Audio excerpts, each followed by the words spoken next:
Jadi akan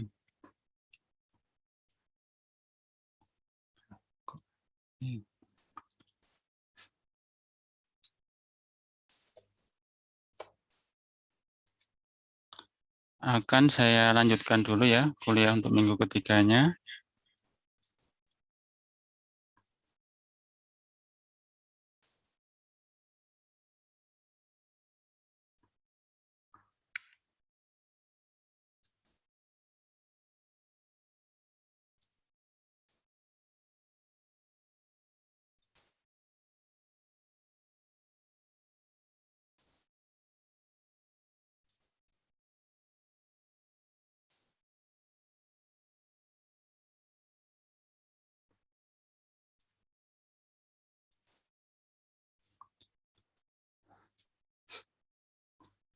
Kita ulang dari fungsi injektif ya, dari fungsi injektif.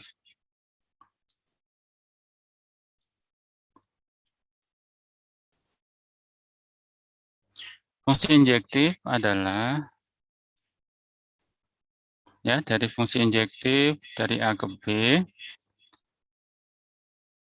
jika setiap anggota B muncul paling banyak satu kali sebagai bayangan dari anggota A. Jadi yang diperhatikan di sini adalah B-nya. Batasannya adalah paling banyak muncul paling banyak satu kali.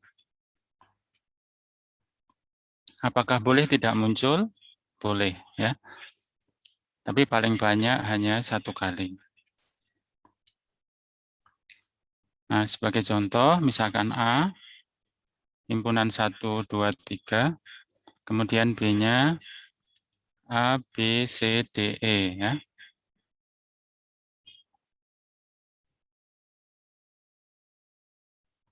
Kemudian fungsi F, ya. Fungsi F itu elemennya adalah 1, C, 2, A, 3, D.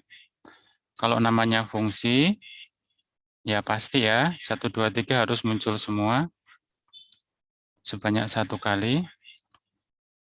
Kemudian kita lihat C muncul satu kali, A muncul satu kali, D muncul satu kali.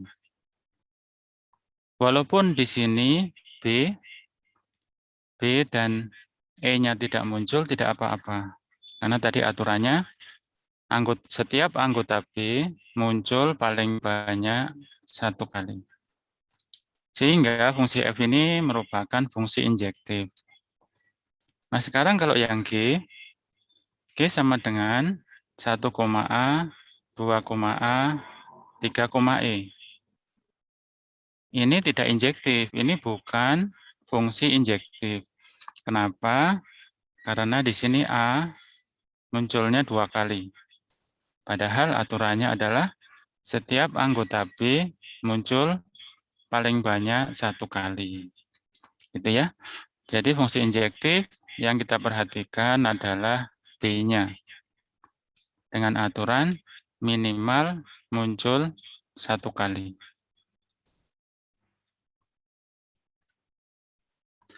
Nah, kemudian sekarang fungsi surjektif ya.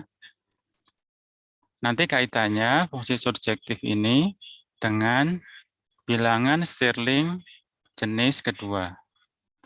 Nah, sekarang kita lihat dulu fungsi surjektif. Suatu fungsi F dari A ke B disebut surjektif atau onto. Ini bacanya gimana ya? Onto mungkin ya. Jika FA sama dengan B untuk semua B kecil elemen B, di mana setidaknya ada satu A kecil elemen himpunan A yang memenuhi FA sama dengan B. Jadi maksudnya di sini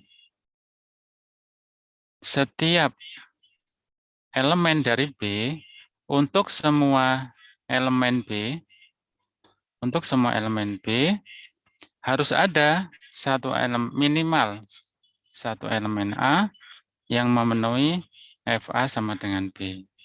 Artinya apa? Artinya bahwa B, setiap elemen B harus muncul minimal satu kali. Saya ulang, pada fungsi surjektif, semua elemen B harus muncul minimal satu kali. Jadi kalau dibandingkan dengan fungsi injektif, kira-kira seperti ini. Fungsi injektif, kanan, maksudnya kanan itu B-nya ya, kodomainnya, kanan maksimal sekali. Nggak boleh dua kali. Tapi 0 boleh, nggak muncul boleh. Tapi kalau fungsi surjektif, kanan minimal sekali. Beda ya. Kalau yang injektif, kanan maksimal sekali. Kalau yang surjektif, kanan minimal sekali. Ini kalau saya menghafalkannya begini, sur ya. Surjektifnya diambil sur, minimalnya diambil min. Ya. Surmin, nah ini. Surmin ya. Mudah-mudahan nggak ada yang namanya surmin di sini ya. Kalaupun ada, itu hanya karena kebetulan ya. Mohon maaf nih kalau misalkan ada. Jadi, kalau fungsi surjektif, kanan minimal sekali. Sekarang kita lihat, jika A sama dengan 1, 2, 3, 4, B sama dengan himpunan X, Y, Z, maka F1 yang sama dengan 1, Z, 2, Y, 3, X, 4, Y, maka ini disebut fungsi surjektif. Kenapa? Karena X ada, ya X-nya muncul, Y-nya muncul, Z-nya juga muncul. Kok Y-nya ada dua kali? Ya tidak apa-apa. Tadi aturannya adalah minimal ya. Setidaknya ada satu A yang memenuhi FA sama dengan B. Jadi dua kali nggak apa-apa. Nah sekarang kita lihat G ya. G sama dengan himpunan 1, X, 2, X, 3, Y, 4, Y. Pertanyaannya, mengapa fungsi G ini disebut tidak surjektif? Silahkan, kalau ada yang mau berkomentar. Karena nggak ada Z-nya, Pak. Karena tidak ada Z-nya, Mas Dava ya. Gimana yang lain? Kata Mas Dava, karena tidak ada Z-nya. Yang lain setuju nggak? Setuju, Pak. Setuju ya? Oke, ya. Benar, berarti yang G ini bukan fungsi surjektif karena Z-nya tidak muncul. Ya. Nah, sekarang pertanyaannya saya ganti. Apakah fungsi G merupakan fungsi injektif? Bukan, Pak. Mana Mas Bara? Kenapa bukan? Oh, itu yang di sebelah kanannya ada yang muncul dua kali, Pak. Ya, benar ya. Karena di sini sebelah kanan yaitu di antara EGZ ini X-nya muncul dua kali, ya. Apalagi Y-nya juga dua kali. Ini salahnya dua ini ya. Salahnya dua. X-nya dua kali, Y-nya juga dua kali. Gitu ya, gimana? Jelas ya, injektif, fungsi injektif dan surjektif ya? Jelas, Pak. Jelas, Ya, Pak. oke. Ya, insya Allah jelas ya. Baik, kita lanjutkan. Sekarang, ada berapa banyak fungsi surjektif dari A ke B ya? Ini sekarang rumus untuk menghitung fungsi surjektif dari A ke B. Ya, ini rumusnya seperti ini ya. Rumusnya seperti ini. Ini sebenarnya konsepnya adalah pertama dicari dulu semua atau banyaknya fungsi yang mungkin dari A ke B. Gitu ya. Ini N pangkat M adalah banyaknya fungsi yang mungkin dari A ke B ya. Kalau masih ingat di kuliah minggu lalu sudah kita bahas. Contoh seperti ini. Kalau A sama dengan himpunan 1, 2, 3, 4, 5, 6, 7. Ada 7 ya elemennya. Kemudian B sama dengan W, X, Y, Z. Ada 4. Maka banyaknya fungsi saja ya, nggak ada ketentuan fungsi injektif atau surjektif. Banyaknya fungsi yang mungkin dari A ke B sebanyak 4 pangkat 7 ya. Minggu lalu sudah ini ya. 4 pangkat 7. Jadi nanti untuk mencari fungsi surjektif kemudian dikurangi oleh ini 3 pangkat 7. Maknanya apa? 3 pangkat 7 itu berarti A ini, fungsi dari A ke B ini hanya mengambil 3 elemen. Misalnya W, X, Y, gitu saja ya. Nah ini kemungkinannya ada sebanyak ini. Ya. Kombinasi 4, ya kan, dari 4 diambil 3, lalu dari sini ke sini kan, dari A ke B, kalau B-nya ada 3 saja, ada 3 pangkat 7 fungsi gitu. Dikurangi ini. Nah, seperti yang awal dulu, ternyata dalam pengurangan ini ada yang dikuranginya double, maka ditambahkan di sini, gitu ya. Kemudian ditambahkannya kebanyakan, dikurangi lagi. Kira-kira gitu ya, konsepnya seperti itu. Sehingga rumusnya adalah seperti ini ya. Sigma K sama dengan 0 sampai N, min 1 pangkat K, N, kombinasi N min K, N min K pangkat M. Kalau saya suruh menghafalkan ini ruwet ya. Jadi saya menghafalkannya dari sini aja. Ini kan hanya 7 ya. 7 elemen, B-nya 4. Masuk rumusnya 4-nya ya. Ingat 4-nya. 4 ya. 4, 4. Yang pertama memang harus ingat banyaknya fungsi dari A ke B 4 pangkat 7 ya. Kardinalitas B pangkat kardinalitas A 4 pangkat 7. 4 pangkat 7. Udah, nanti kita lihat yang atas ini ya, untuk kombinasinya. 4, 4, 4, 4, 4 terus. Ya, ini elemennya 4. Lalu, kombinasi diambil berapa? Nah, ini tinggal diurutkan aja. 4, 3, 2, 1. Lalu, ini sama dengan ini. Kalau di sini 4, ini 4. Pangkatnya 7, tetap 7. Ini 3, sini juga 3. 3 pangkat 7 gitu. 2, 2 pangkat 7. 1, 1 pangkat 7. Tandanya seperti waktu kita menghitung yang awal-awal dulu ya. Min berselang-seling, min plus min gitu. Nanti kalau ada lagi plus gitu ya, berselang-seling tandanya seperti itu. Nah, inilah banyaknya fungsi surjektif dari A ke B. Nah, kalau dalam contoh ini banyaknya adalah 8.400 fungsi. Gitu ya.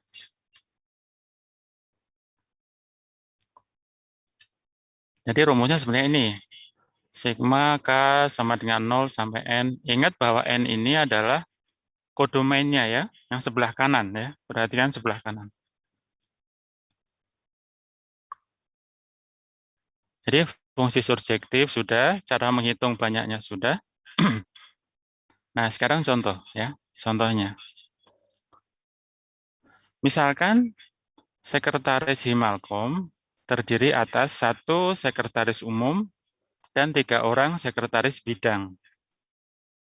Berarti ada berapa orang sekretarisnya? 4, Pak. 4 ya, 4, oke. Lalu mereka akan mengerjakan 7 proposal. Ya, mengerjakan 7 proposal, sehingga setiap sekretaris minimal mendapatkan 1 proposal. Ini kata kuncinya sebenarnya. 4 sekretaris disuruh mengerjakan 7 proposal. Syaratnya, setiap sekretaris minimal mendapat 1 proposal. Artinya, tidak ada sekretaris yang tidak bekerja, ya. Semuanya pasti dapat. Ada berapa cara pembagian proposal tersebut, ya? Artinya, berapa cara membagi 7 proposal ke 4 orang sekretaris. Nah, untuk pertanyaan A, pertanyaan tidak ada batasan. Artinya apa? Bagi aja, pokoknya 7 proposal dibagi ke 4 orang sekretaris. Ada berapa banyak cara?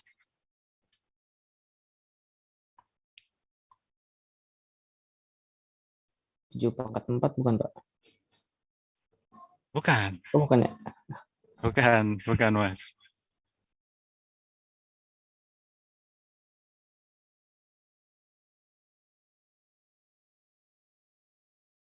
Tadi ada syarat di sini ya, ada syarat minimal mendapatkan 1 proposal.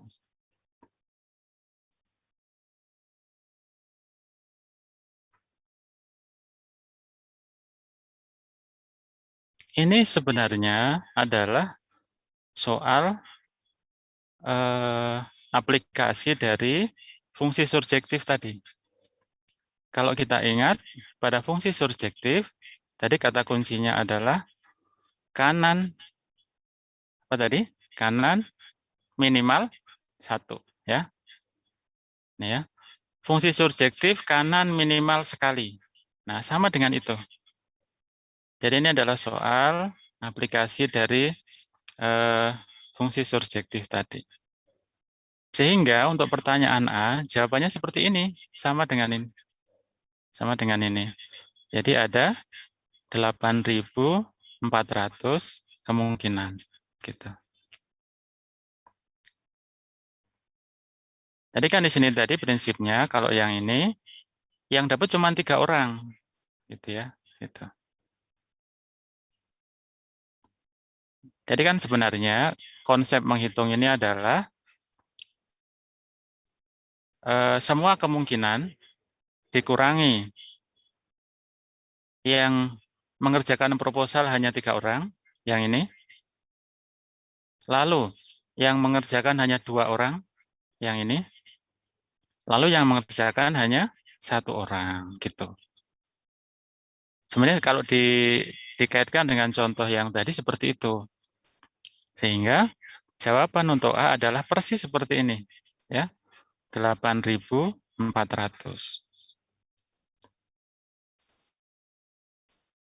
Bisa dipahami? Bisa, Pak. Nah, oke ya. Nah, sekarang yang kedua. Sekretaris umum harus mengerjakan 1 proposal yang paling penting. Maknanya apa? Maknanya bahwa sekarang yang dibagi tinggal berapa proposal? Kan tadi 7. 1 proposal udah dikerjakan oleh sekretaris umum. Berarti tinggal 6 proposal. 6. Ya, tinggal 6. Nah, 6 itu dibagi ke berapa orang? 3. Ke 3 orang, benar. Sama seperti tadi. Jadi menggunakan rumus yang tadi ya, yang ini tadi, tapi sekarang menjadi 3 ya. 3/6 dan seterusnya gitu ya. Nah, sekarang yang ini. Selain mengerjakan proposal yang paling penting, sekretaris umum masih diperbolehkan mengerjakan proposal yang lain. Pertanyaannya, berarti proposal yang harus dibagi masih berapa? 7 atau 6? Atau 5? 6, Pak. 6. 6. 6 dibagi ke berapa orang? 4. Ke 4 orang, benar. Karena di sini dikatakan bahwa sekretaris umum masih boleh mengerjakan proposal yang lain. Berarti sebenarnya kita menghitung fungsi surjektif dari A ke B tadi dengan A-nya itu 6 ya, elemennya dan B-nya adalah 4 ya, seperti ini. Tidak ada batasan ya. Berarti fungsi seperti fungsi surjektif dari A ke B ya sebanyak 8.400. Kemudian yang kedua, yang B, satu proposal sudah dikerjakan oleh sekretaris umum, tinggal 6. 6-nya dibagi ke 3. Ya, seperti ini. Ini kan kalau dilihat ini, saya kalau daripada melihat ini mending nulis langsung ya. 3 pangkat 6 gitu kan. Dikurangi 2 pangkat 6.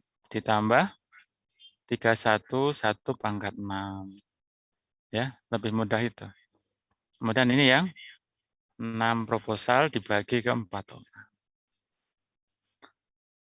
Gitu ya. Ada yang mau dikomentari atau mau ditanyakan, silahkan.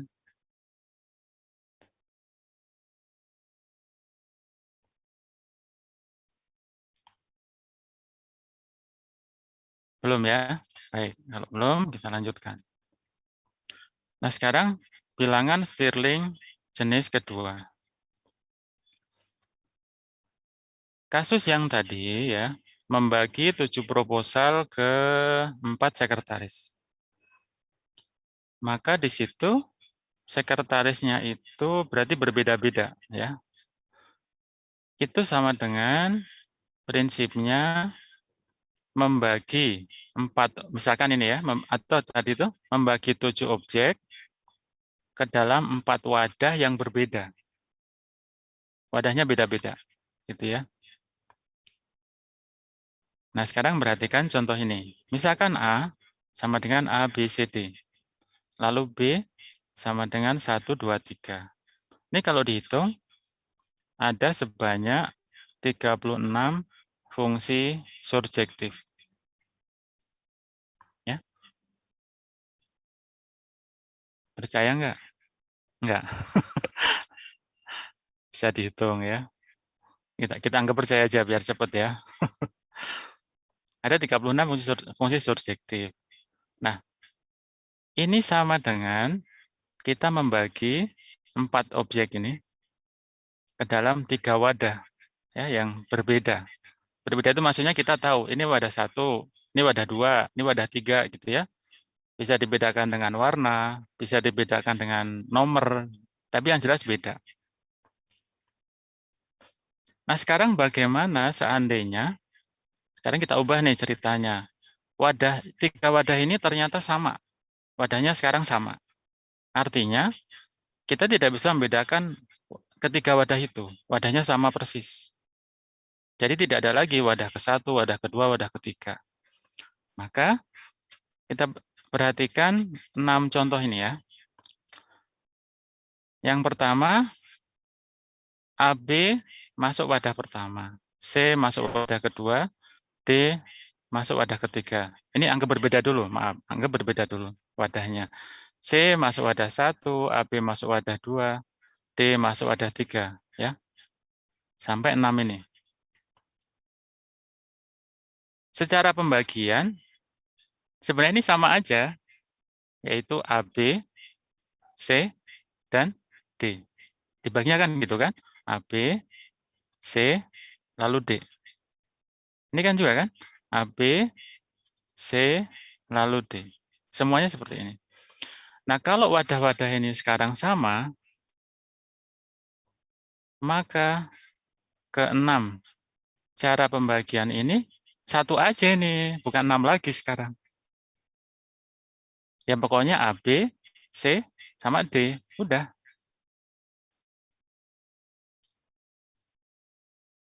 Jadi ini tidak beda lagi. Oleh karena itu, ketika wadahnya sama, maka tidak sebanyak 36 lagi. Ya. Nanti hanya akan ada sebanyak 6 saja, gitu ya. Hanya ada sebanyak 6 saja. Ya. Nah, 6 itu dari mana? 36 ya, yang tadi itu dibagi 3 faktorial. Jadi 3 ini dari mana? 3 itu 3 wadah tadi. Jadi karena wadahnya sekarang dianggap sama. Mungkin mirip-mirip dengan permutasi ketika ada huruf yang sama. Ya mirip-mirip dengan seperti itu kira-kira konsepnya. Jadi kalau wadahnya sama, huruf yang sama, pasti akan dibagi gitu ya oleh yang sama itu. Ini 36 dibagi 3 faktorial. 36 dibagi 6 berarti hanya 6 gitu. Sehingga bisa dirumuskan ini yang tadi itu ya, fungsi surjektif tadi dikalikan n faktorial. Nah, inilah yang disebut sebagai bilangan Stirling jenis kedua. Gitu. Jadi, itulah kaitannya antara fungsi surjektif dengan bilangan Stirling jenis kedua. Jadi, kalau kita tahu bilangan Stirlingnya, ini notasinya S, ya S, M, N. N itu adalah wadahnya, M itu adalah objeknya, ya. Atau kalau tadi fungsi dari A ke B, ya dari A ke B. Ini A-nya, ini B-nya ya. Kardinalitas A-nya, ini B-nya. Jadi kalau kita tahu bilangan Stirlingnya, maka kita bisa mencari fungsi surjektifnya gitu. Kan tinggal dikalikan aja dengan n faktorial. Gitu ya. Jadi kalau dalam fungsi surjektif kita menghitung cara mendistribusikan m objek ke dalam n wadah yang berbeda. Itu kalau yang apa namanya? Yang fungsi surjektif. Tapi kalau bilangan Stirling jenis kedua itu wadahnya identik dan ada wadahnya tidak ada yang kosong ya. Itu ketentuannya. Maaf. Ini ya. Jadi kalau fungsi surjektif wadahnya tidak identik dan wadahnya tidak ada yang kosong. Kalau bilangan Stirling jenis kedua wadahnya identik. Tapi tetap tidak ada wadah yang kosong.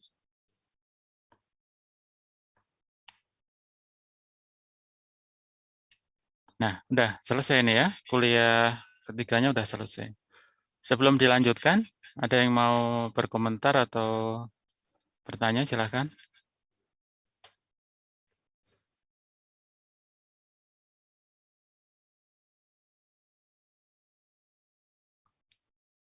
Nggak ada ya? Baik, kalau tidak ada, kita lanjutkan ke kuliah hari ini. Ini bahannya seperti ini ya. Kuliah keempat ini tentang relasi rekurensi. Ada nanti kita mempelajari fungsi rekursif, lalu relasi rekurensi, kemudian mencari solusinya. Sebenarnya sih intinya ini. Dari relasi rekurensi ini, recurrent relation ya, kita mencari solusinya. Jadi pertanyaannya, bagaimanakah cara mencari solusi dari relasi rekurensi?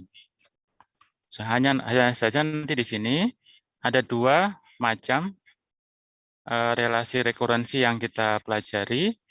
Yang pertama adalah relasi rekurensi linear orde pertama.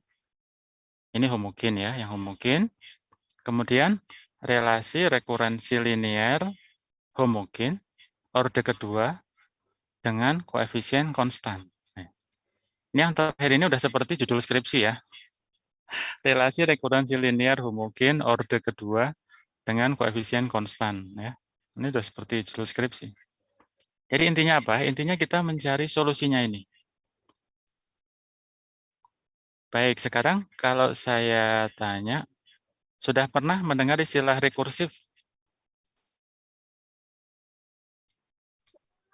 Di pemrograman mungkin? Silakan. Iya. Apa? Udah, Pak, ya. Apa ininya? Maksudnya?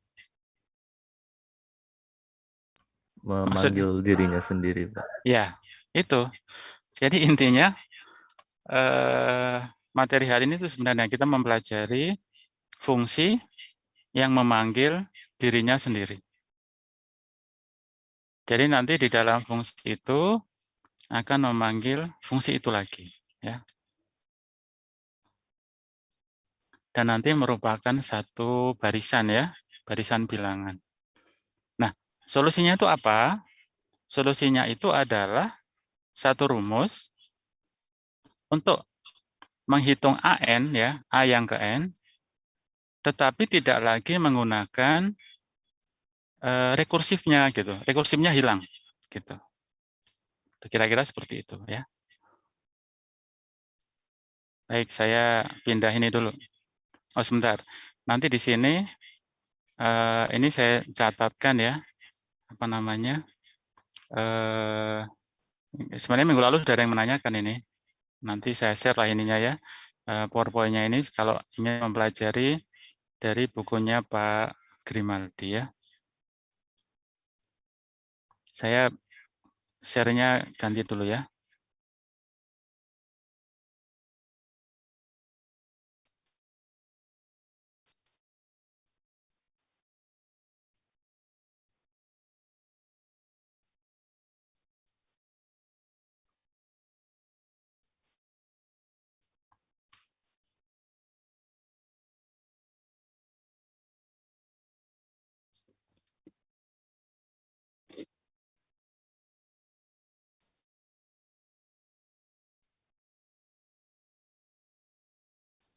Ya, relasi rekurensi.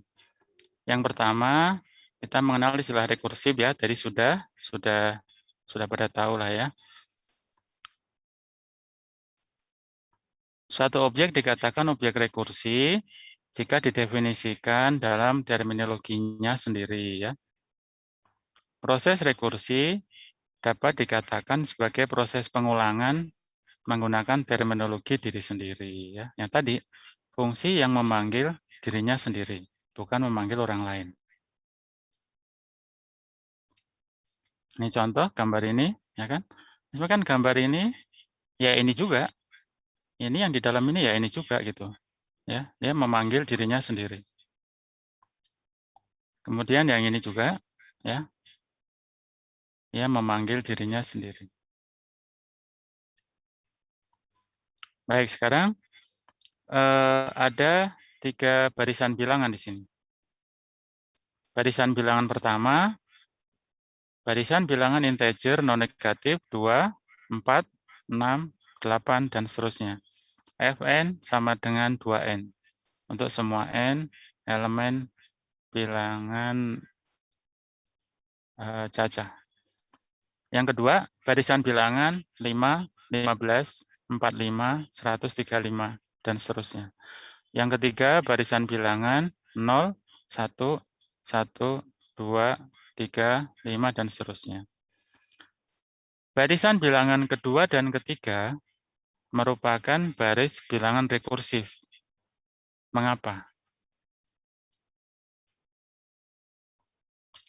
Kalau yang ketiga itu bilangan yang n itu adalah penjumlahan bilangan sebelum yang pertama sama bilangan yang kayak n kurang 2, Pak, gitu, Pak. N kurang 2 ditambah N? Bukan, Pak, yang bilangan ketiga, Pak, kan baris bilangan ketiga itu misalnya kita yang itu 5, Pak. 5 itu penjumlahan dari 3 sama 2 gitu. Ya, oke, bagus. Karena ini 5 merupakan penjumlahan dari 3 dan 2. Oke. Yang lain, yang barisan yang kedua. Sebelumnya itu hasil kali tiganya, Pak. Jadi 15 itu hasil kali 3 dari hasil fungsi sebelumnya gitu, Pak. Ya, jadi 15 adalah 3 kali 5. 45 adalah 3 kali 15. 135, 3 kali 4, 5. Kalau yang pertama gimana?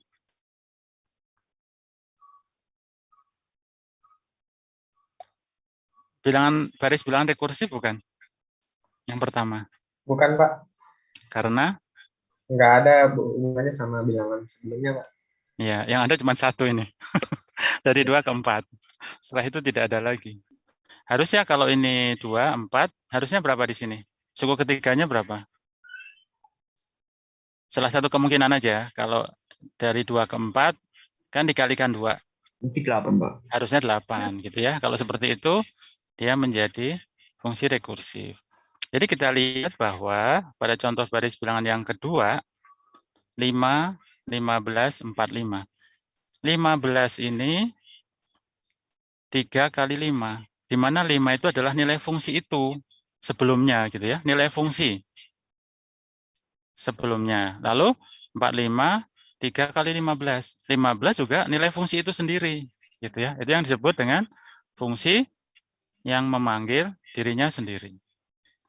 Lalu sekarang yang contoh, nah berarti pada contoh kedua ini 5, 15, 45, 135 hanya tergantung nilai fungsinya hanya tergantung kepada tepat satu suku sebelumnya, ya kan? 135 tergantung pada 45 saja. 135 tidak tergantung langsung ke 15 ya. Karena dia hanya ditentukan oleh 45. Berbeda dengan nomor 2 yang barisan bilangan ketiga seperti tadi Mas siapa tadi. Maka AN ya itu tergantung kepada AN min 1 dan AN min 2. Beda ya. Jadi kalau ini tergantung kepada satu suku sebelumnya, nah ini disebut orde pertama. Kira-kira seperti ini orde pertama itu ya. Tergantung sebelumnya pas, itu orde pertama. Nah kalau yang ini orde kedua. Karena 5 tergantung kepada 3 dan 2. Gitu. Itu bedanya orde pertama dan kedua. Orde pertama, oh berarti cuma tergantung satu aja. Pasti sebelumnya dong, nggak mungkin sesudahnya. Kemudian ini orde kedua, oh tergantung 2 sebelumnya, 2 suku sebelumnya. Itu ya. Oke ya, mudah-mudahan jelas. Nah, jadi pada fungsi rekursif itu ada basis, ada rekurensi. Basis adalah bagian yang berisi nilai fungsi yang terdefinisi secara eksplisit. Kemudian rekurensi adalah bagian yang mendefinisikan fungsi dalam terminologi dirinya sendiri. Ya tadi bahasanya lebih mudah, bagian rekurensi itu bagian fungsi yang memanggil dirinya sendiri. Nah gitu deh, biar gampang. Jadi kalau basis itu jelas, terdefinisi dengan secara eksplisit. Fungsinya sekian, fungsi nilainya sekian, nah itu basis. Kalau rekurensi itu fungsi yang memanggil dirinya sendiri. Ada basis, ada rekurensi. Kalau saya mundur ke sini lagi, nomor 2. Kira-kira basisnya berapa ini? Yang nomor 2 ini. 5, Pak. 5. Jadi 5 itu nanti pasti disebutkan dengan jelas. Bahwa nilai fungsinya adalah 5. Lalu bagian rekurensinya adalah apa kira-kira? F atau AN sama dengan 3 AN. kali AN kurang 1. Ya, 3 kali AN kurang 1. Jadi nilai yang sekarang sama dengan 3 kali nilai fungsi sebelumnya. Nah, gitu ya. Gitu. Itu basis dan rekurensi. Nah, seperti ini ya. Jadi kalau di sini, kalau N sama dengan 0, ya, F0 berapa? 3. Tadi kan didefinisikan dengan eksplisit.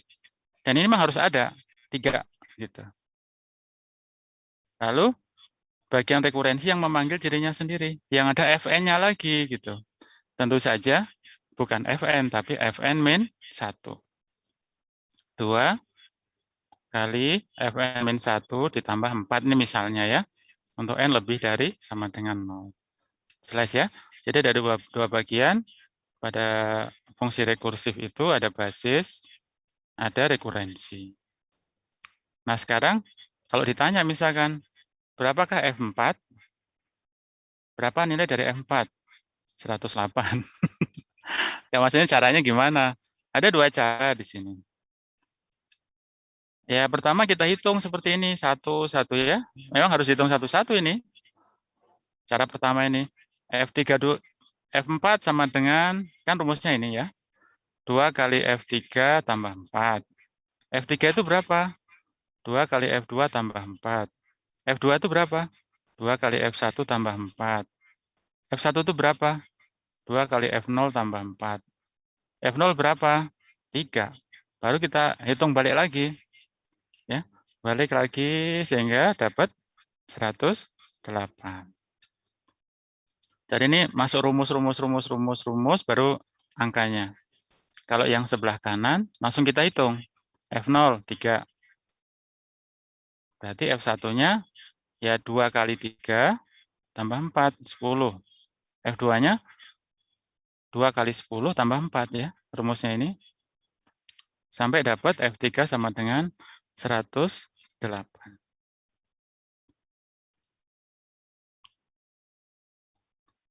Jadi lama gitu ya. Oleh karena itu perlu dicari cara yang cepat untuk menemukan berapa solusinya ya. Kalau ditanya 4 biar nggak lama seperti ini gitu ya. Nanti kita lihat. Sekarang contoh nih ya. Nyatakan n faktorial dalam definisi rekursif.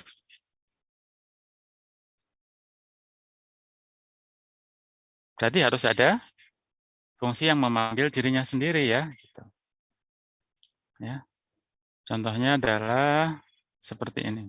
Nah, ini nanti ya kalau ditulis. Awalnya adalah Fn sama dengan n faktorial. Maka n faktorial itu sama dengan 1. Kalau n sama dengan 0, ini basisnya. Lalu bagian rekurensnya n kali n min 1 faktorial. Jadi, n kali n min 1 faktorial ini sama dengan n faktorial kan ya? Gitu. Jadi si n faktorial kita ubah bentuknya menjadi fungsi rekursif ya. Menjadi bagian rekurensnya.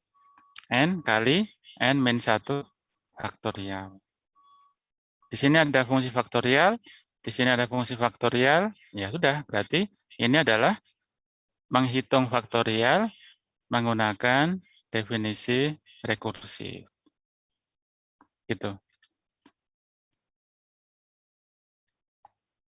Yang ini kita skip ya, supaya waktunya cukup. Nanti bisa dibaca. Baik, sekarang, atau ada yang mau ditanyakan dulu sampai sebelum dilanjutkan? Belum ada? Fungsi rekursif ya, ada bagian basis, ada bagian rekuren. Baik, sekarang kita ke barisan atau sekuen dari A0, A1, A2 sampai AN. Ya, dilambangkan dengan himpunan AN. Elemen barisan ke N, yaitu AN, dapat ditentukan dari suatu persamaan. Bila persamaan untuk mencari AN dinyatakan secara rekursif, ya, menggunakan satu atau lebih elemen sebelumnya, maka persamaan itu dinamakan relasi rekurens, ya, relasi rekurensi atau relasi rekuren.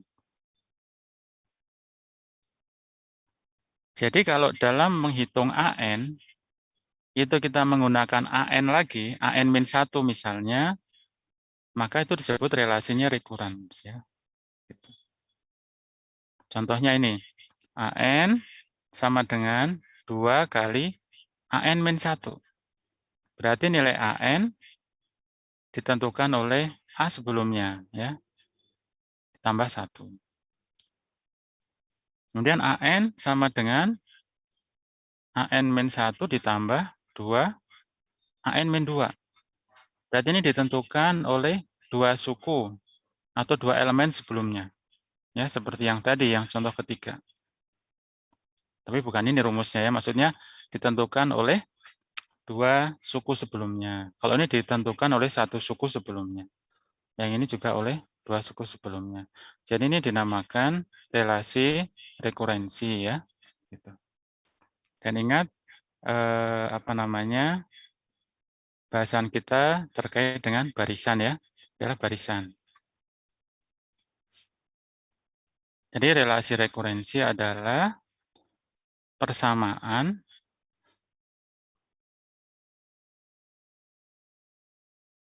yang dinyatakan dalam satu atau lebih ya. Boleh satu, boleh lebih dari term elemen sebelumnya ya, dari suku elemen sebelumnya.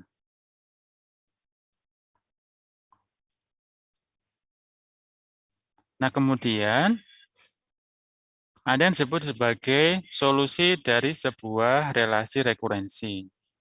Ya. Solusinya itu apa? Solusinya adalah sebuah formula atau rumus yang tidak melibatkan lagi bagian rekursifnya. Gitu. Jadi, solusi ini merupakan rumus baru ya, di mana rumus baru tadi tidak ada rekursifnya. Jadi tidak tergantung kepada nilai sebelumnya seperti yang tadi. Tadi di awal sudah ada contoh kan, menghitung F4. Kita harus menghitung F0, F1, F2, F3 gitu. Nah, sekarang yang disebut solusi itu bukan seperti itu. Kalau kita pengen menghitung F4 atau A4, A yang keempat, suku keempat, langsung sekian gitu ya, mengenakan rumus baru. Contohnya ini ya, misalkan AN adalah barisan yang memenuhi relasi rekuren dengan rumus berikut. AN sama dengan 2 kali AN-1 dikurangi AN-2. Ini diketahui seperti ini. Lalu A0 sama dengan 1 dan A1 sama dengan 2. Sekarang pertanyaannya, apakah AN sama dengan 3N merupakan solusi relasi rekuren tersebut? Kalau kita lihat, AN sama dengan 3N, di sini rumusnya nggak ada A-nya lagi. Nggak ada AN-1, nggak ada AN-2. AN sama dengan 3N. Udah. Jadi kalau kita ditanya nanti misalkan A4, misal itu ya, kita langsung bisa menghitung. A4 berarti ya 3 kali 4, 12. Selesai gitu. Kalau enggak kita harus menghitung kan, A0 dulu, A1, A2, A3, baru A4. Seperti yang di awal tadi. Tapi kalau ada solusinya, kita bisa langsung. A4 adalah sekian. 3 kali 4 misalnya 12. Sekarang kita lihat. 2AN-1 dikurangi AN-2. Ini AN ya, ini kan AN nih. Yang ini, sebentar.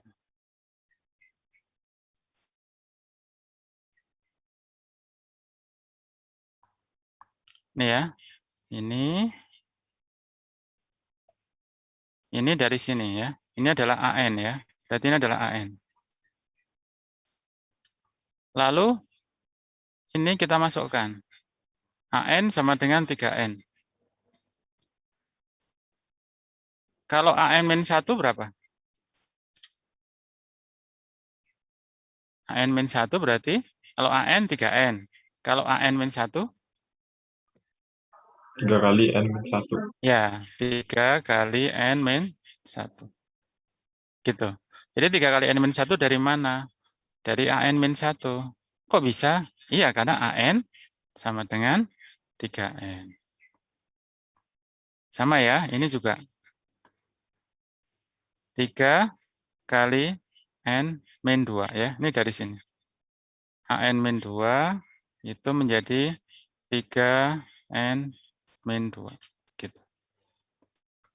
Ini kita operasikan, kita dapat sama dengan, ternyata kalau ini kita masukkan, ternyata jawabannya 3N.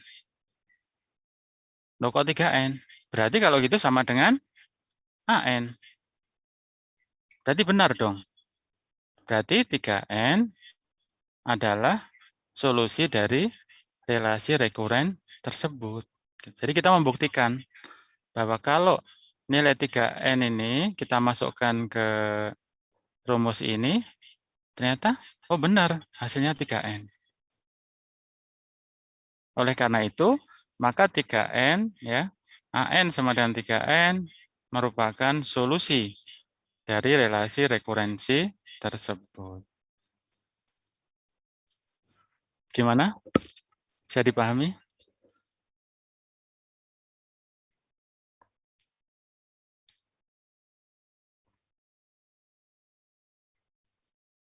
Jadi yang namanya solusi itu tidak lagi mengandung rekursif seperti ini. AN-1, AN-2 enggak, langsung ya. 3N. Berarti dengan cepat kita bisa menghitung, misalkan A4.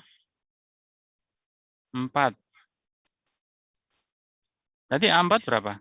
12. Iya, 12, 3. Aduh, susah. 3 kali 4. Ya, sama dengan 12. Ini yang disebut dengan solusi. Gitu. Kalau belum ada solusi ini, kita menghitungnya harus satu-satu. Harus kita hitung dulu nih. A0. Ya. Oh, A0 udah ada nih. A0 udah A1. Berarti kita harus menghitung A2. Gitu ya. A2. A2-nya berapa? Lalu A3. Ya. Lalu A3. Lalu A4. Baru ketemu A4. Gitu ya. Lama gitu. Ini kalau kita belum menemukan solusinya. Kalau sudah ada solusinya langsung gitu. Gitu ya. Ada yang mau ditanyakan? Belum? Baik ya. Belum ada. Kita lanjutkan.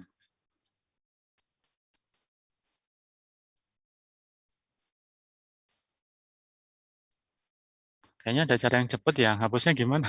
Biar cepat nggak satu-satu. Pakai apa? Kalau nggak salah ada pilihannya Pak, yang annotate, remove annotate gitu. Oh, gitu ya. Clear kalau nggak salah. Ya, ya, bentar-bentar. Oh, oh iya nih. Iya Mas, bener Mas. Nggak canggih nih. Oh iya, good. Thank you, thank you.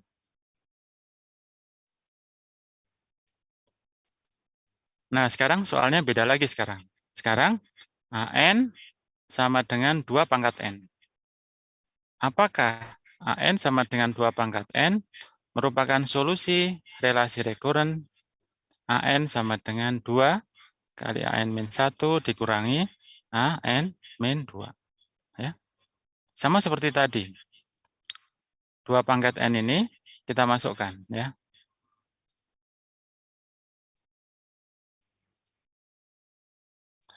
Dua pangkat N, ya, kita substitusikan ke AN-1 dan AN-2. Sehingga sekarang menjadi 2 kali 2 pangkat N-1 dikurangi 2 pangkat N-2. Kemudian ini kan 2 pangkat 1 ya. 2 pangkat 1, ini pangkat 1. Ini adalah 2 yang ini. Sehingga ini menjadi 2 pangkat N. Lalu yang belakang ini tetap, ya. Yang ini tetap. Sehingga 2 kali AN-1 dikurangi AN-2 dengan AN sama dengan 2 pangkat N adalah 2 pangkat N dikurangi 2 pangkat N-2. Dan ini tidak sama dengan 2 pangkat N. Berarti tidak sama dengan AN. Gitu. Sehingga AN sama dengan 2 pangkat N bukan ya. bukan solusi dari relasi rekuren ini. Gitu. Gitu ya. Jadi kita bisa membuktikan bahwa 2 pangkat N bukan solusinya. Cara yang lainnya bisa misalkan dimasukkan aja. Ini ada A0 sama dengan 1, A1 sama dengan 2. Lalu dicek nilainya sama atau tidak.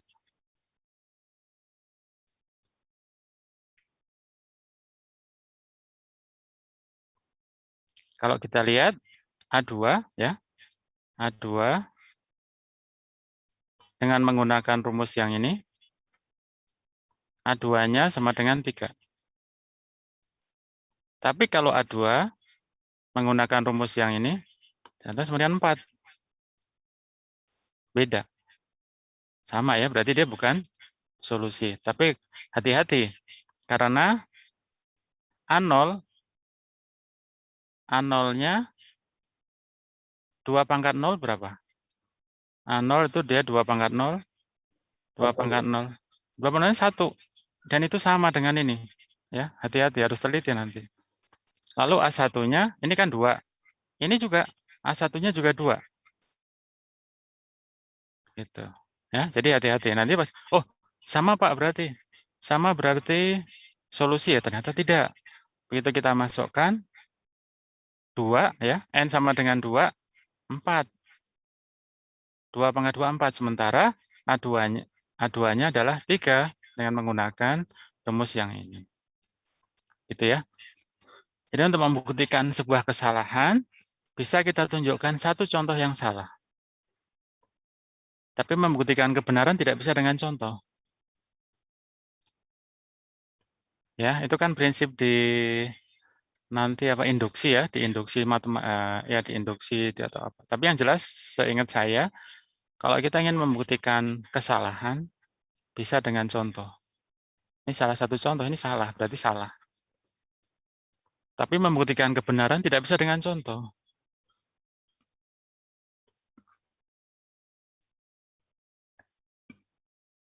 Ada pertanyaan sampai di sini? Belum ya? Jadi gitu ya cara mencari solusinya. Oke ya. Wah, jadi cepet nih. Gara-gara Mas siapa tadi? Bagus ya. Nah, sekarang kita masuk ke relasi rekurensi linear orde pertama.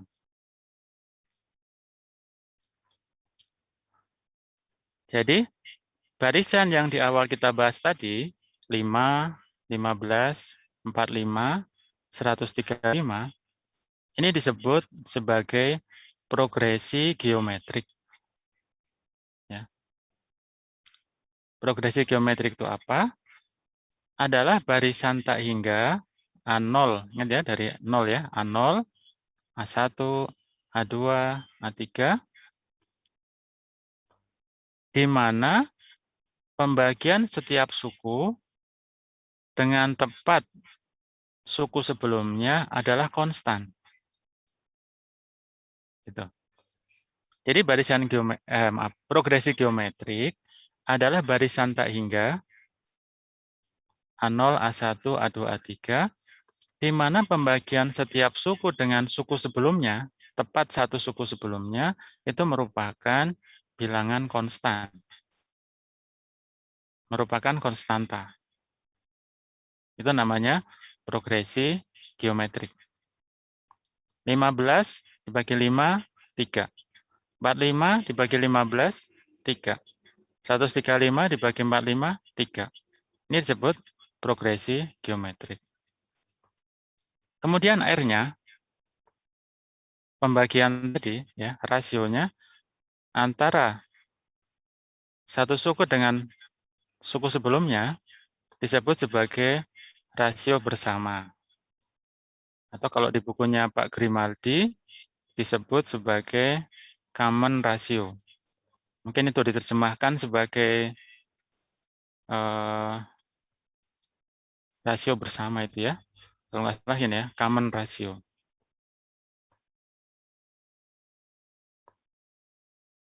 Jadi pada barisan bilangan ini, 5, 15, 45, rasionya adalah 3. Ya, rasionya 3.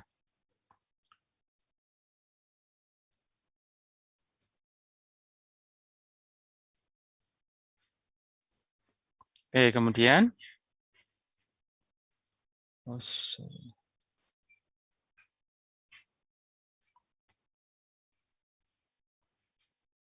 nah, tetapi kalau misalnya relasi rekurensi tadi kita tulis hanya seperti ini.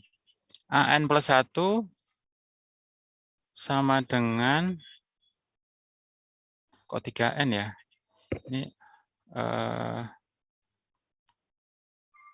Ini mungkin 3AN maksudnya ya, bukan 3N. 3AN. Sebentar, ini kalau menurut saya, sepertinya ini 3AN ya. Masa 3N? AN plus 1 sama dengan 3AN. Mungkin begini ya, lebih tepat begini sepertinya. Relasi rekurensi AN plus 1 sama dengan 3AN dengan L lebih dari sama dengan tidak mendefinisikan progresi geometrik tunggal. Maksudnya kalau rumusnya hanya seperti ini, maka tidak selalu nilainya yang tadi, yang 5, 15 ya. Ini tidak berakibat bahwa nanti hasilnya pasti yang ini. Maksudnya gitu ya. Pasti yang ini. Belum tentu.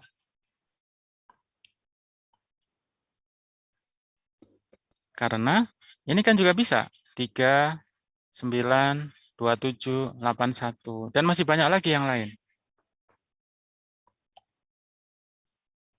Oleh karena itu untuk mendefinisikannya perlu ditentukan ya nilai syarat batas A0 yaitu yang bernilai konstan A besar sama dengan A0.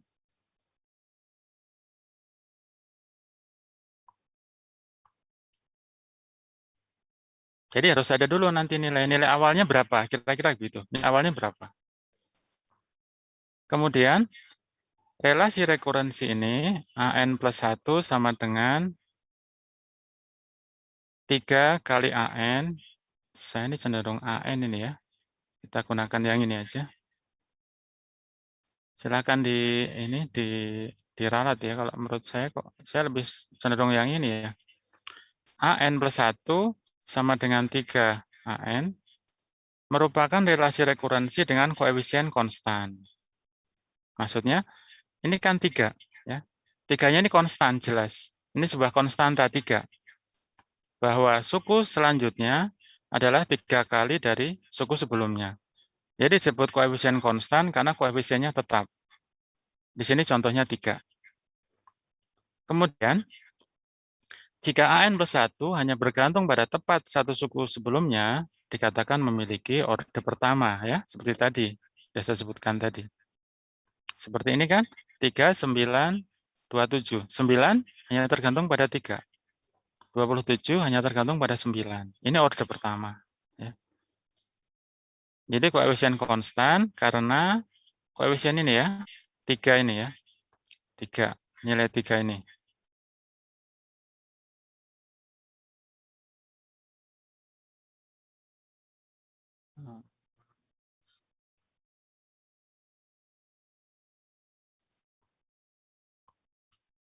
Karena nilai 3 ini konstan ya, sebuah konstanta, 3. Kemudian orde pertama karena hanya tergantung pada satu suku sebelumnya ya. Kalau AN plus 1 hanya tergantung pada A yang ke N. Sebut orde pertama.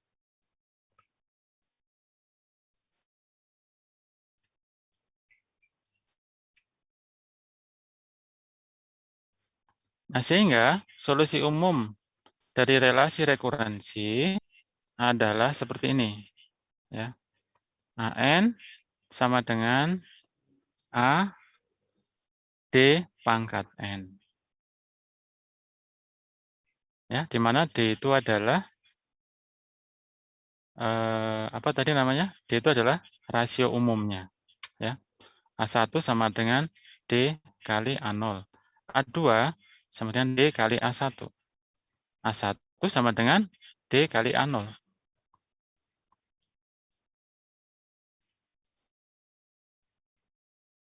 Jadi di sini ya, A2,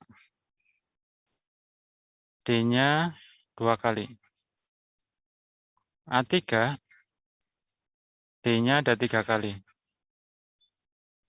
Maka ketika AN, D-nya ada sebanyak N kali. Sehingga solusi umumnya, solusi ya, ini solusi, ingat, solusinya adalah D pangkat N kali A. Atau seperti ini, AN, A, D pangkat N. AN sama dengan Aden, gitu ya, kalau mau diapalin. AN sama dengan Aden. A itu apa? A itu adalah A0. Ya, A itu A0. A0, kemudian D tadi, koefisien yang konstan tadi. D itu adalah rasio umum. Ya, gitu. D itu adalah rasio umumnya. Dengan N lebih dari sama dengan 0. Ya, gitu. AN sama dengan Aden. Ya, ADN. AD pangkat N.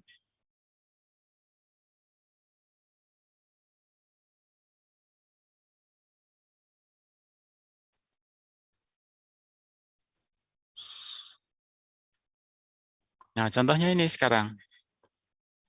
5, 15, 45, 135.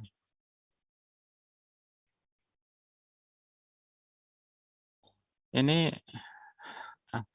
AN ini ya.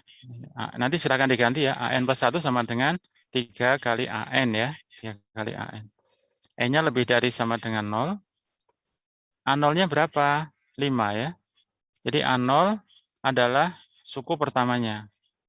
A0 ini adalah ini. Suku pertamanya. Ini adalah A0. Nah, gini. Kemudian D. D itu adalah rasio umumnya. D sama dengan 15 per 5. Nah, gitulah. D sama dengan 15 per 5. Ya, sama dengan 3. Jadi, solusi umumnya nanti seperti ini bentuknya.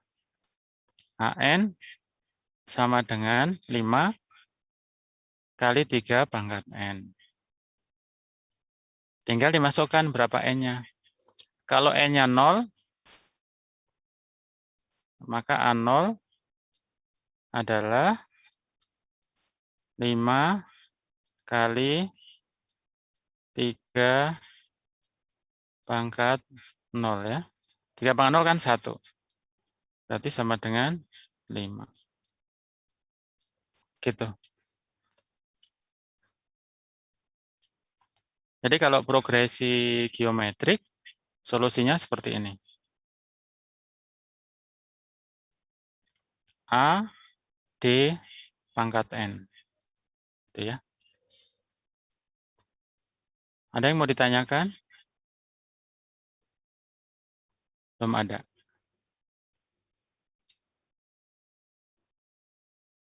Coba saya mau ngobrol nih, nggak apa-apa ya. Mundur-mundur dikit.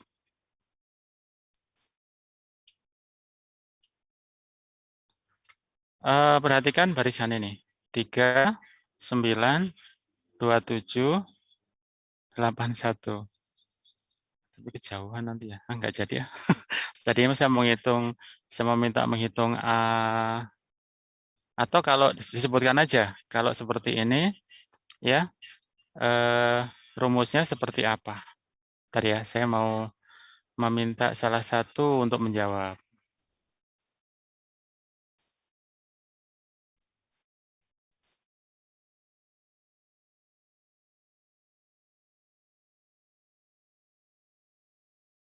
Mas Faris Bayu Setiawan. Solusi dari ini Mas, dari 3, 9, 27, 81. AN sama dengan AN sama dengan 3 pangkat N. AN sama dengan A0-nya apa, Mas? A0-nya A0-nya 3. 3. 3. Terus D-nya rasionya berapa? Rasionya 3 juga, Pak. 3. Jadi 3 kali, bentar, saya tulis deh. Jadi lengkapnya gimana, Mas? Kalau yang ini, AN sama dengan gimana, Mas Faris? 3 kali 3 kali 3. 3 kali 3 pangkat N. Nah, 3 pangkat N. Ini pangkat ya.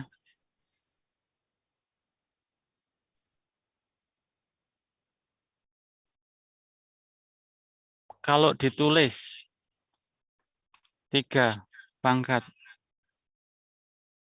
N plus 1 boleh nggak? Boleh nggak, Mas Faris? Boleh, Pak. Boleh ya. Kita coba. Kalau N-nya 0. N-nya 0 berapa hasilnya? N-nya 0 berarti 3 pangkat 3. Hasilnya 3, Pak. 3 pangkat 1. 3 pangkat 1. Ya, dengan 1 3. Oke ya. Udah, berarti paham ya. Berarti 3 yang awal ini, 3 yang depan itu dari 3 yang ini. 3 yang ini adalah 9 dibagi 3. Ambil yang paling kecil aja pembagiannya. Nggak usah yang 81 bagi 27. Nah, malah susah. Yang paling gampang, 9 bagi 3. 3. Nggak usah dicek. 81 bagi 27 nggak usah. Gitu ya. Oke, berarti insya Allah paham. Baik. Waktu kita 20 menit lagi. Oke.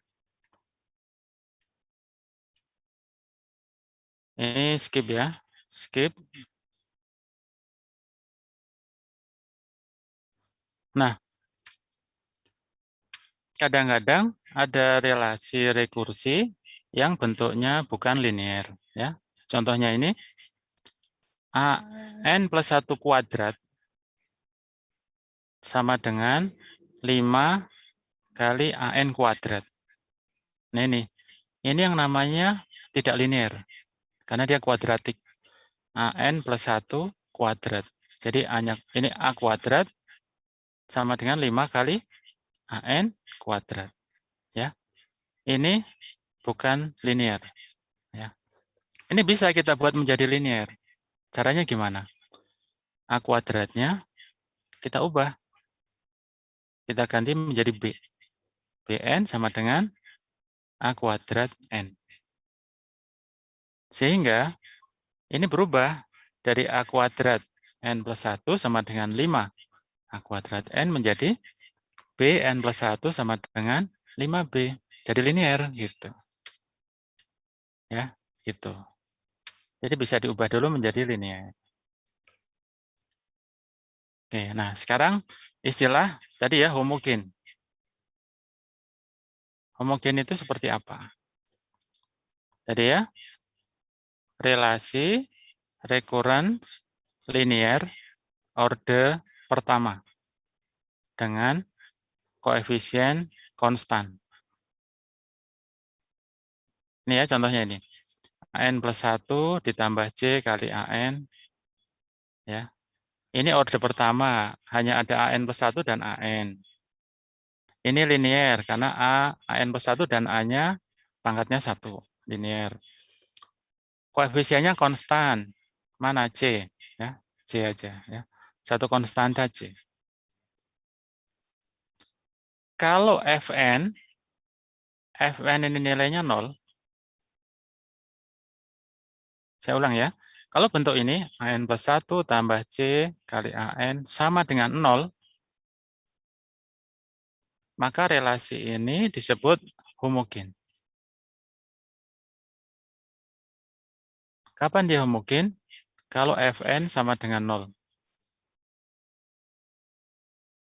Kalau nggak 0, ya nggak homogen, berarti gitu. Jadi AN plus 1 plus C kali AN sama dengan 0. Ya, itu homogen. Ini harus homogen. Harus 0, maaf. Harus 0. Kalau ini 0, maka ini homogen.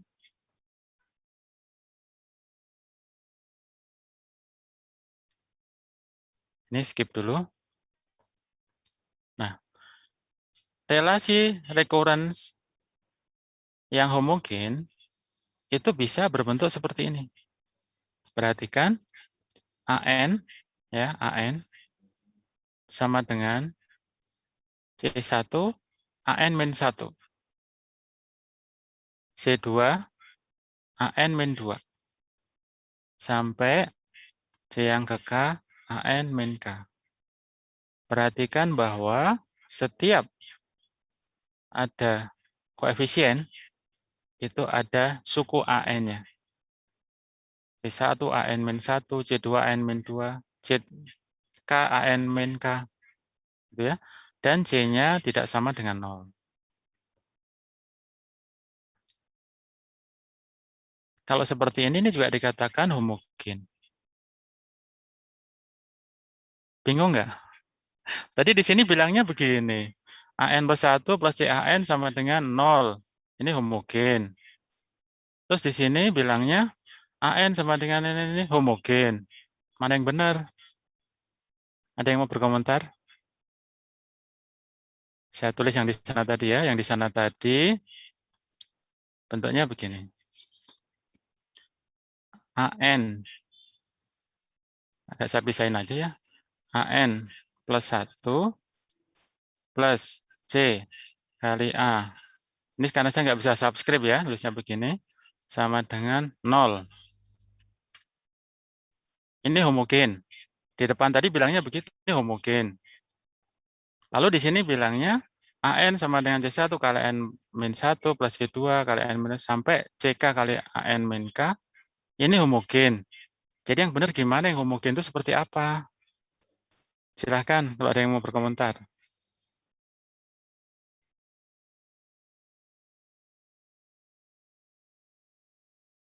Belum ada? Oke, sekarang. Kalau semua suku ini, bentar, coret dulu, coret. Kalau semua suku ini ya, yang di sini nih, saya suruh pindah ke sana. Loh, kok nggak ada? Bentar, saya lupa nih. Cara munculin itunya gimana ya?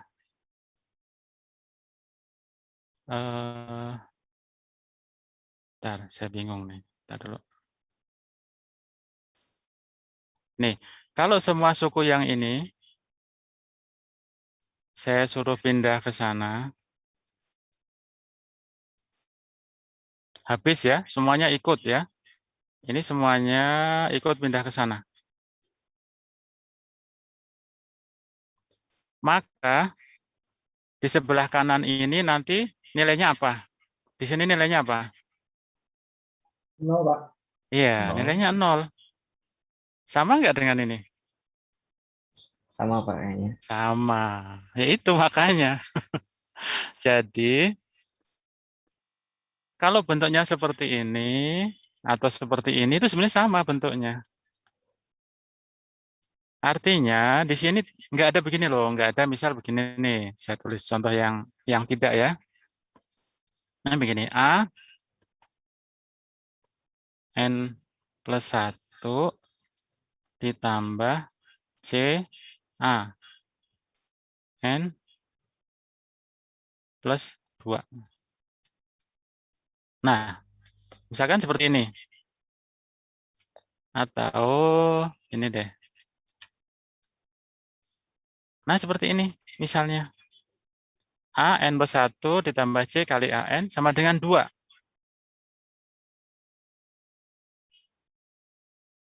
Nah, kalau seperti ini,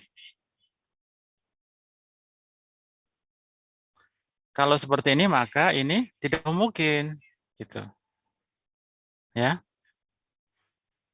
Pokoknya kalau setiap suku ini, AN-1, mau isinya cuma itu aja sebenarnya. Harus ada AN-nya. Nggak boleh ini berdiri sendiri 2. Ini 2, di sini tidak ada suku A-nya. Suku A-nya nggak ada di sini.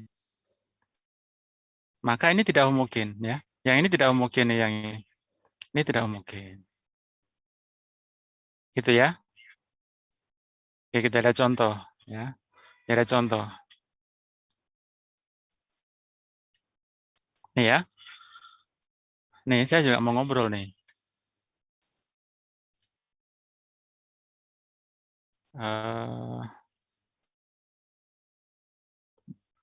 Mbak Atifah ya. Mbak Atifah. PN sama dengan 1,11 PN-1. Mengapa dia disebut homogen? Silakan Mbak Atifah.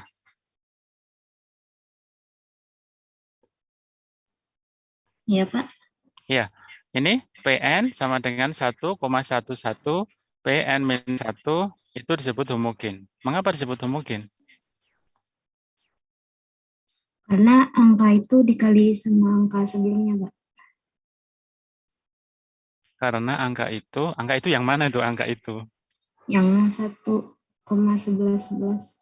Ya, karena 1,11 itu di sini ada bagian rekursifnya ya, ada P kali N-1. Atau kalau kita ubah bentuknya, ya ini kalau kita pindah ke kiri, nanti juga sama dengan 0 gitu ya. Atau bentuk seperti ini juga boleh. Intinya ada PN, ada PN-1. Demikian juga dengan yang ini ya, Fn sama dengan Fn-1, Fn-2. Sekarang yang ketiga ya. Yang ketiga Mas Rafli. Muhammad Rafli. Mas Iya, Pak. Rafli. Yang ketiga, kenapa disebut tidak homogen?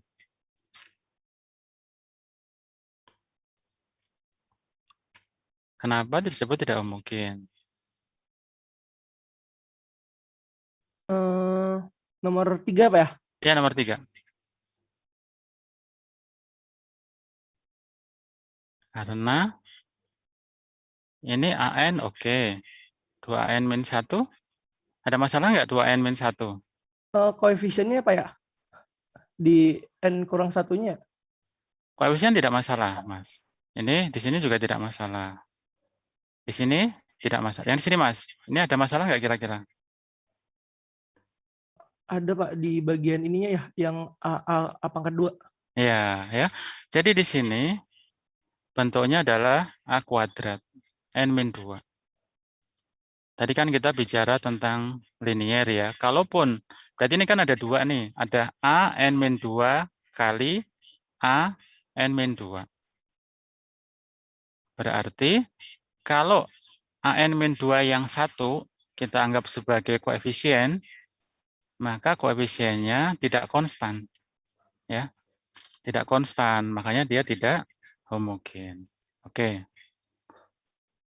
Terus yang keempat ada contekannya itu, gampang.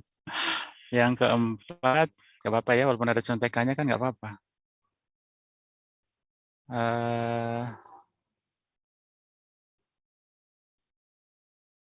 Mbak Tiar Iswanti. Yang keempat, kenapa disebut tidak homogen? Itu Pak, yang N-1-nya itu, N-nya itu bukan konstanta. Jadi sembilan. Yang mana? Yang mana? Yang AN, yang NA, Sebentar. N1. Yang keempat. Oh, yang keempat. Yang keempat, Yang keempat itu karena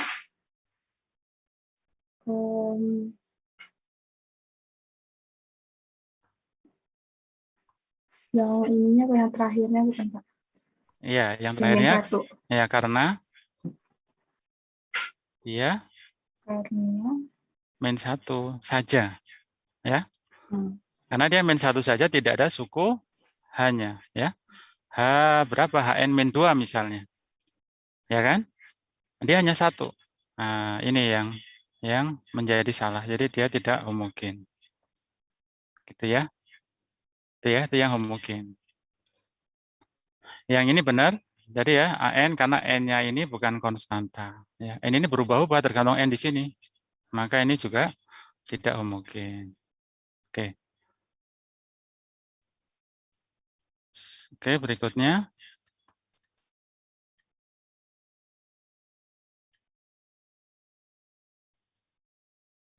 Nah, sekarang orde yang kedua, ya. Relasi rekurensi linear homogen orde kedua dengan koefisien konstan, ya. Kalau tadi orde pertama, ini orde kedua. Bentuknya adalah seperti ini, ya. Cn kali An tambah Cn min 1 kali An min 1 tambah Cn min 2 kali An min 2 sama dengan 0, ya. Bentuknya seperti ini. Atau kalau ini kita pindah ke kanan, maka AN ini tergantung kepada dua suku, AN min 1 dan AN min 2. Ya. Makanya disebut orde kedua.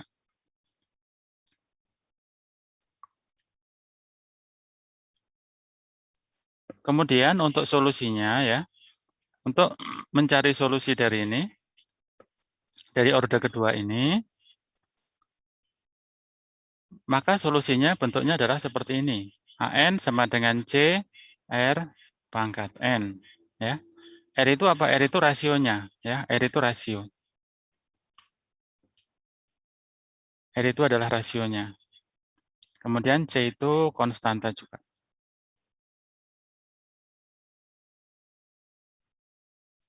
Nah, lalu dari sini, ini AN ya. Ini awalnya kan ini tadi, AN. CN kali AN. AN-nya diganti dengan CR pangkat N. Menjadi CN kali CR pangkat N. Kemudian AN min 1 diganti CR pangkat N min 1. Kemudian AN min 2 diganti CR N min 2.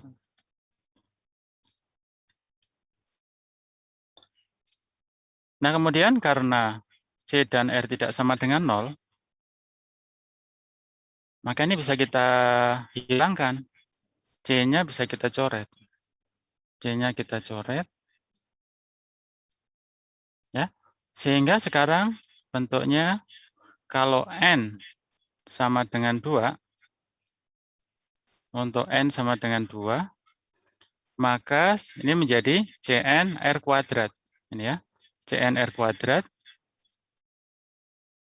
ditambah Cn min 1R ditambah Cn min 2.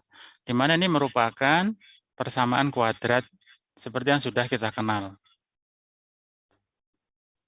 Nah, persamaan ini disebut sebagai persamaan karakteristik.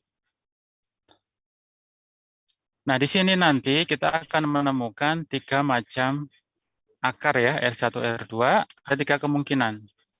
Yang pertama, R1 dan R2 adalah bilangan real yang berbeda.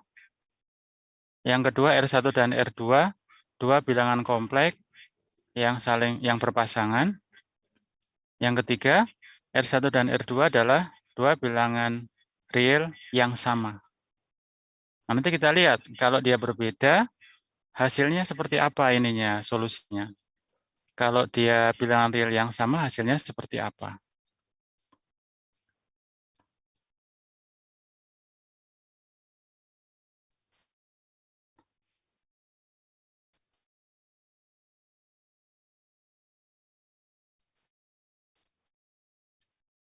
Nah, sekarang kita lihat kalau hasilnya adalah 2 bilangan real yang berbeda, ya, yang kasus pertama. Di sini dikatakan bahwa barisan A adalah solusi relasi rekurens AN sama dengan C1 AN-1 plus C2 AN-2. Jika dan hanya jika AN sama dengan alfa 1 R1 pangkat N tambah A2 R2 pangkat N. R1 dan R2 ini melambangkan 2 solusi dari persamaan kuadratnya. Ya, satunya R1, nanti satunya R2. Kemudian alfanya adalah konstan ini yang nanti akan kita cari.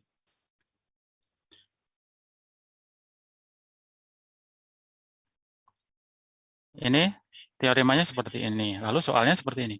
Selesaikan relasi rekurensi berikut. AN ditambah AN min 1 dikurangi 6 kali AN min 2 sama dengan 0. N lebih dari sama dengan 2, A0 sama dengan min 1, A1 sama dengan 8. Misal AN sama dengan CR pangkat N ya, seperti di awal tadi. Dengan C tidak sama dengan 0, R tidak sama dengan 0. Maka kalau ini saya substitusi ya ke dalam sini, maka akan menjadi CR kuadrat ya, untuk R sama dengan 2, CR ya.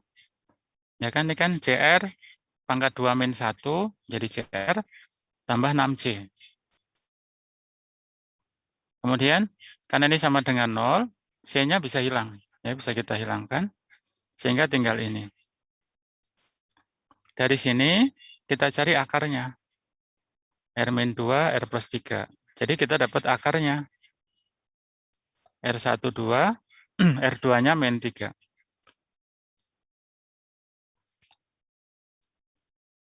Lalu, menurut bukunya Pak Grimaldi, karena ini ada 2, ya, ada 2 solusi yang berbeda, maka AN-nya sekarang kita ubah. Yang tadinya AN-nya seperti ini, ya, maka AN-nya sekarang menjadi ini, AN-nya sekarang menjadi C1 kali R1 pangkat N ditambah C2 kali R2 pangkat N. Ya. Nah, di sini dikatakan ini adalah 2 solusi real yang berbeda. Ya. Jadi yang tadinya ini, di awalnya tadi, AN adalah CR pangkat N. Sekarang kita ubah menjadi ini. Sehingga sekarang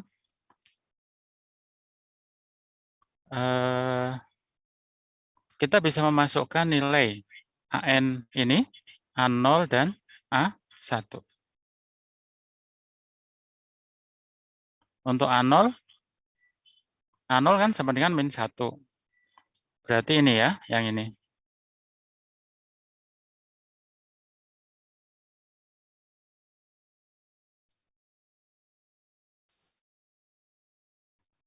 Ini ya, ini A0 sama dengan min 1.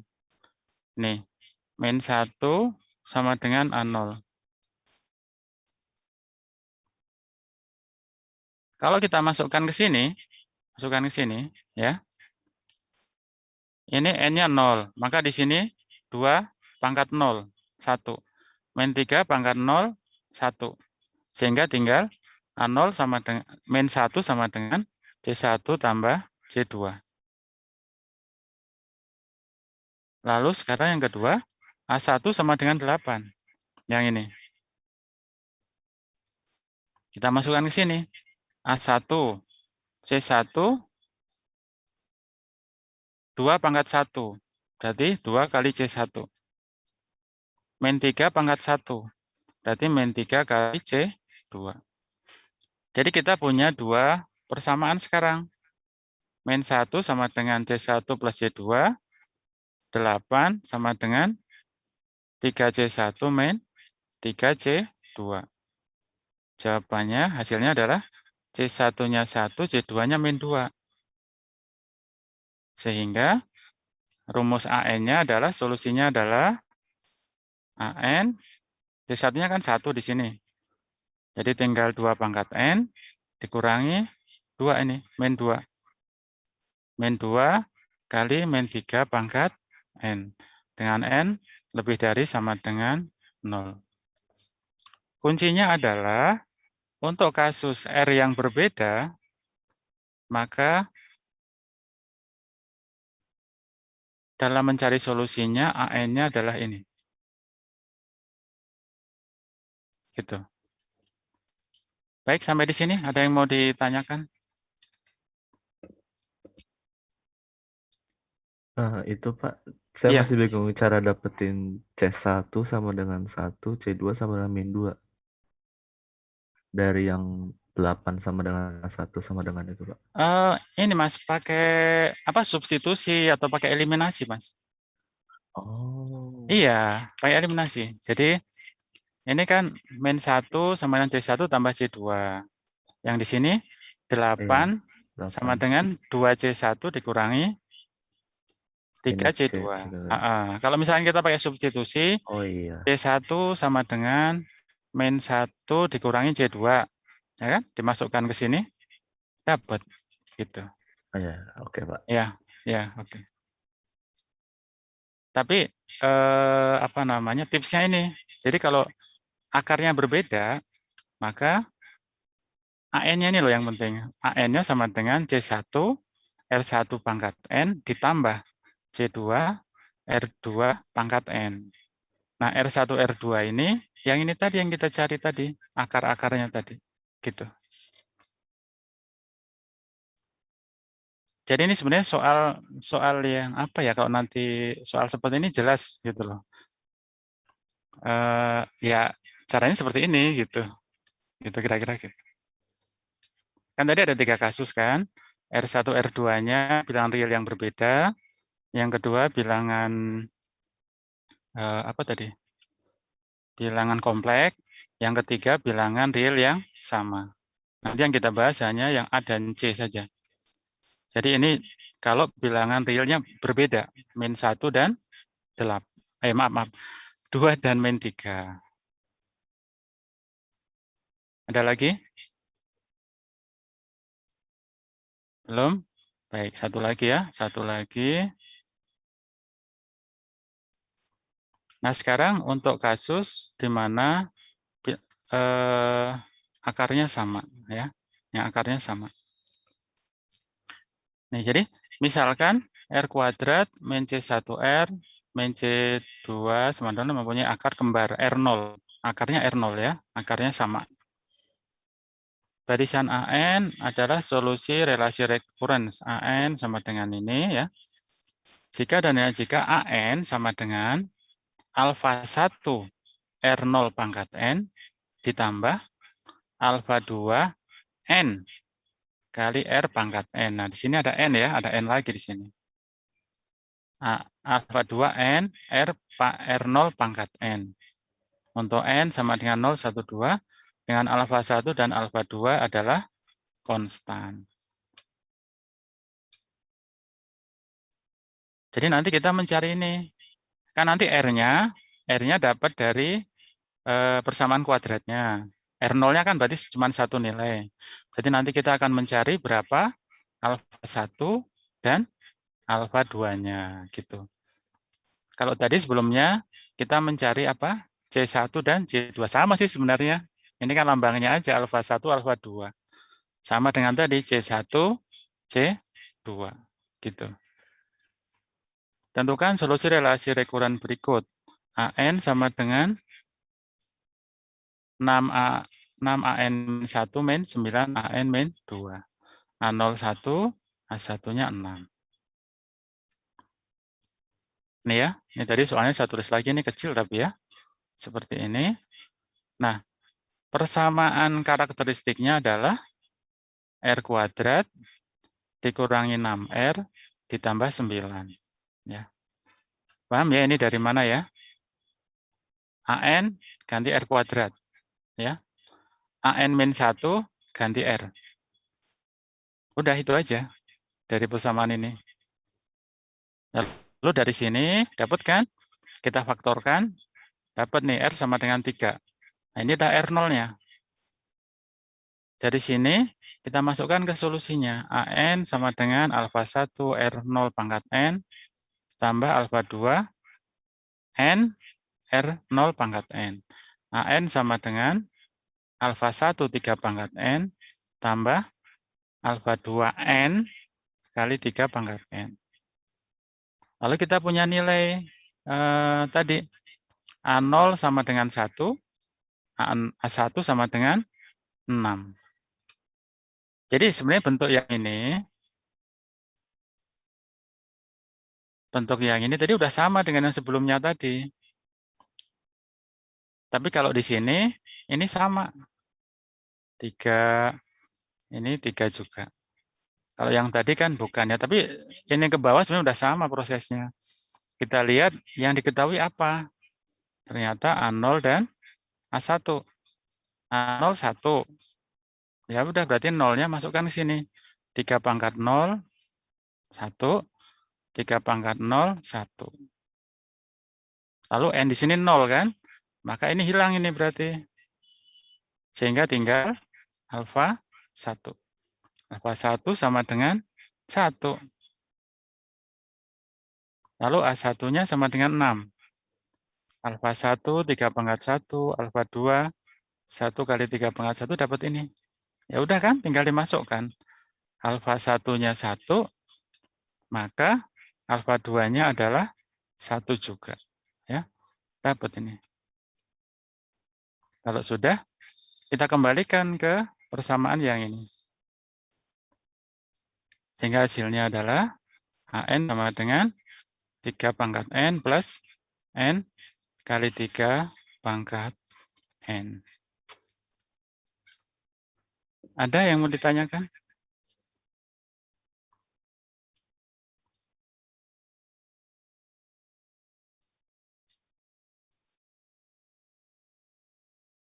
Jadi ini karena waktunya ya, saya belum bisa menjelaskan semuanya.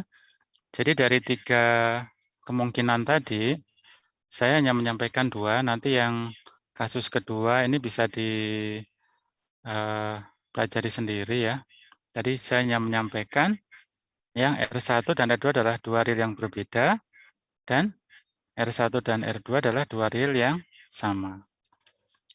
Jadi dua-duanya sama, arahnya adalah ke arah ini loh, seperti ini. AN sama dengan C1 pangkat seperti ini. Kita mencari seperti ini. Solusinya bentuknya seperti ini. Ya, solusinya bentuknya adalah kira-kira. Nah, kalau yang akarnya sama, di sini ada tambahan N, ya, ingat. Kalau yang solusinya sama, di sini ada tambahan N.